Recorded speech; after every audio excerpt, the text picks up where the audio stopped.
Welcome back to the 13th week of my Empires Season 2 recap. What kind of stuff have the rulers been up to? Let's find out. Mythical Sausage has been stuck in a summoning circle for an hour too long now, noticing Bubbles, who reaches out for her help. Yet, she isn't the one that he would know. She is one from another dimension, where he finds out all Bubbles are connected and are able to communicate with each other. Appearing back to the overworld, Sausage is now able to control the weather, just like his son and Thunder Daddy, even if it is just through a trident. Wanting to try out this new bad boy, there's a little head gathering of a few unsuspecting mobs of the night. Punishment for turning one of the sheriff villagers into a rabbit causes him to have to path and decorate pathways between several buildings in Tumbletown, while giving many things for the sheriff to finish. All he had pathed was able to acquire him 8 diamonds, 2 emeralds, an amethyst, and a TNT block for his efforts. Not only does Tumbletown have stuff to be done, in Sanctuary, Sausage makes way for a huge fishing village expansion dockside area, which we are able to suggest ideas for an interior for one of those buildings. At last, he is done, yet Hermes is by the fountain with a mini stratosphere next to him, which, upon the fountain it goes by Sausage. This should bring great luck to the town. Returning favour, he brings Hermes back to Joel with some magic essence, which can be used on the villager, so Hermes has at least someone to play with while at Stratos. However, the temple he's placed in front of seems familiar, which is kind of weird. It wouldn't be a Mythical Sausage episode without being transported somewhere through a vision. Almost dying from the snow there, did it mean he died at home? Exploring around this temple, it looks familiar to a style Joel would build in, yet now having the chance to look at himself, he had become noticeably older. Not again. Still being subject towards Joe's gifts, in front of her castle, Katherine spots the rainbow of stuff, which is also smothered in her room as well. What a mess! This is getting out of hand. Knowing his habits, she knows that all of this is stolen loot, so goes to the sheriff for some help to arrest Joe for his crimes. Yet, however, it doesn't go as they had expected it to. Well, yes, Joe went into the cell, it was made into something, well, more just look at this clip. Oh, No, run away!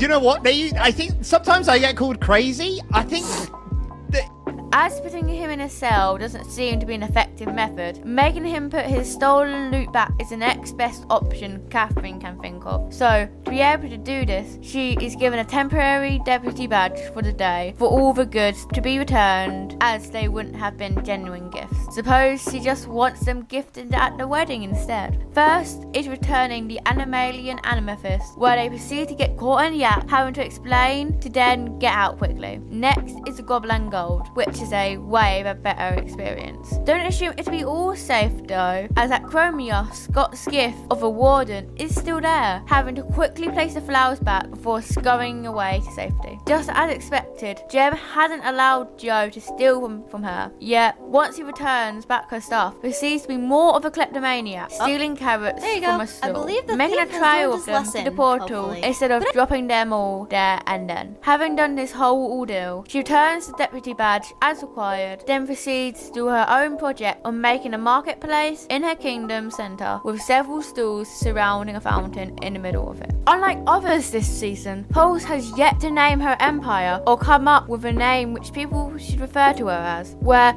fortunately she has a board of names which she can choose from. While going downstairs, she notices the sign about the fog has changed to "The assassins are travelling from the north, stay away," which is strange, as why would assassins want to kill her? Can't she now not connect to the others on the server? Does she need to build defensive? Whatever she needs to do, she doesn't have time for it. What she wants to complete is in the town. Pathways up through the cliffs, clearing up trees for her town, and then finally expanding a road north, which possibly could be a bad idea. Her stairway could be like a maze. She could trap the assassins, then the trees being removed in only one session, which is quite calming actually. While building and digging the bridge north, she dug so far that she was able to spot Chromia in the distance, which she didn't expect as she hadn't intended to get that far. Her claim on the bridge is now of some use. Through her air rustic theme, builds a hot air balloon on the plot, while below it would be an eventual miniature iron shop. Moss and azalea leaves are back in Joe's storage system. Who is doing this? But whoever they are, they will pay for their sins. While not having a large ship anymore and for some more time in the future, he would need a place to live in the town, so in a colourful vibe builds 2 buildings. One one above his sugarcane basement and the other right next to it, which would be his residence, with a great view of the mountain and town. Unexpectedly, the sheriff arrives to arrest him for the harsh word stealing, which, to his reality, is just borrowing stuff which people aren't using anymore to give to Katherine, who would need it more. At first, he's resistant and firm in not going with the sheriff, but hearing Katherine is there, goes with at no thought, thinking that it's roleplay and getting a knuckle sandwich from Jimmy. Thinks that the three of them are in a polyamorous relationship, which is not the case. On the journey of giving back stuff to their rightful owners, Joe did learn a lesson, the lesson being that Katherine only likes diamonds, so if he were to steal for her, it should be them at that he takes. Pixarus starts the beginning of a road network from the bridge to the ancient city using a golden ratio, one sized and halving each time. He wouldn't go the full extent though, as it is meant to go to city, not into a spiral. Around the road, he would want to have an overgrown farm and more structures surrounding it, not forgetting to mention some bridges and tunnels. The avenue would be carved into large cuboid structures ascending in height, which would either be statues, buildings, or pillars with old monuments upon them. However, the pathway needed to be recalculated, decorated and textured, as after all, this would have been done by highly skilled architects of their time. Potentially, the city was in their golden age, in the height of their civilization in writing, plays, art, poetry, architecture, and much more. Makes me think what happened to those who lived there to abandon prosperity. Seeing Hermes outside the temple uses the magic essence as told on a villager, which he finds cute, now having both a goblin and a rabbit villager. However, he's uncertain of what to return back to Sausage. Now it is time for Deep Lore of Joe. The god of farming would have been called Peril, similar to the way that Scott would say Pearl. Coincidence? I think not, as the temple is now called the Temple of Pearl. However, this temple seems quite bare, don't you think? So he decorates the place with vines, glowberries, crops